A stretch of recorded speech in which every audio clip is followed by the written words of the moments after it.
বৈশ্বিক উষ্ণায়ন শুধু বরফ গলাচ্ছে না, এটা ধীরে ধীরে থামিয়ে দিচ্ছে আমাদের ভবিষ্যৎ প্রজন্মের শারীরিক বৃদ্ধি।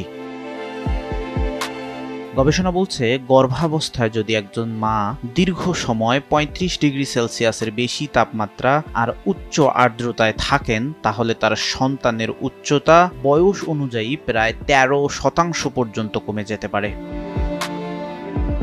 কারণ অতিরিক্ত গরমে মায়ের শরীরে পানি শূন্যতা, পুষ্টির ঘাটতি আর রক্ত সঞ্চালনে সমস্যা তৈরি হয়, ফলে গর্ভে থাকা শিশুর কাছে ঠিকমতো পুষ্টি পৌঁছায় না।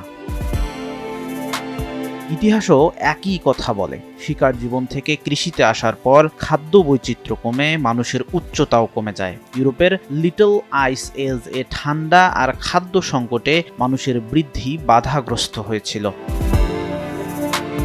আজ আবার সেই ইতিহাস ফিরছে। জলবায়ু পরিবর্তনে খাদ্য উৎপাদন কমছে, বাড়ছে পানি সংকট।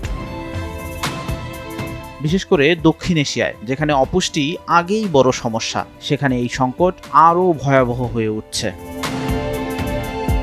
উচ্চতা শুধু জিনগত না, পুষ্টি, স্বাস্থ্যসেবা আর পরিবেশও নির্ধারণ করে ভবিষ্যৎ প্রজন্মের গঠন। এমনকি বিশ্বের সবচেয়ে লম্বা মানুষের দেশেও এখন উচ্চতা কমার ইঙ্গিত মিলছে। ইউনিসেফ বলছে, জলবায়ু পরিবর্তন শিশুদের জন্য ৩ ভাবে হুমকি তৈরি করছে। রোগ বাড়াচ্ছে, খরা বাড়িয়ে ক্ষুধা তৈরি করছে, আর তাদের শারীরিক ও মানসিক বিকাশকে বাধাগ্রস্ত করছে।